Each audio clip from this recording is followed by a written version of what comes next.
Hello सम्पूर्णलाई जय मसी। हामी यहाँ यो ठुलीबेरी 3 दुनै डोल्पामा दुनै चर्च भवन निर्माण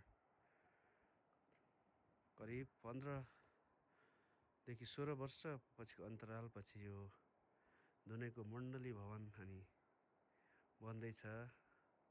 हाम्रो मण्डलीमा रहेका दाजुभाइ दिदीबहिनी सब बुवा आमा दाजुभाइ सम्पूर्णले नि गर्नुभएको प्रार्थना चाहिँ आज करिब 15-16 वर्षपछि अनि परमेश्वरले सुन्नुभएको छ।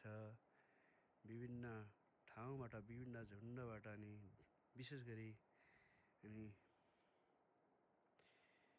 त्रिपुरा सुन्दरी 3 जिउ डोल्पामा रहेको यो आमा मण्डली डोल्पा हिमालयन मण्डलीबाट अनि मण्डलीका दाजुभाइ सम्पूर्णहरूले अनि प्रार्थना अनि हाम्रो दुनै मण्डली भवन निर्माणको निम्ति प्रार्थना गर्नुभएको थियो। आज परमेश्वरले सुन्नुभयो ताकि यो भवन अनि बन्दैछ।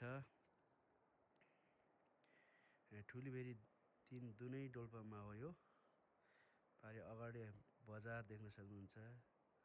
यो उता चाहिँ हाम्रो धुपीचौर लामलोटे हुँदै धुपीचौरको बाटो हो।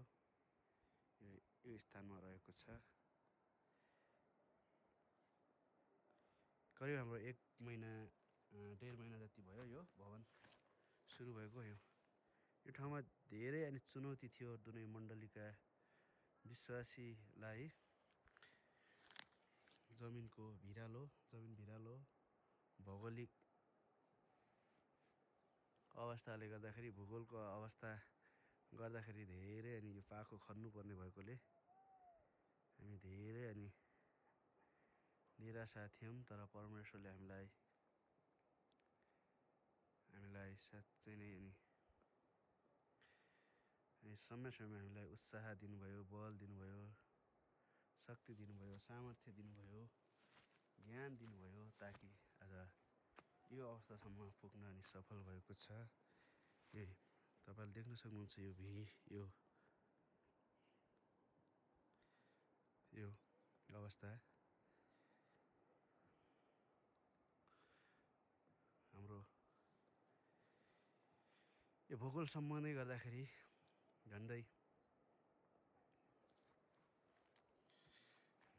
3.5 लाख रुपियाँ देखि लिएर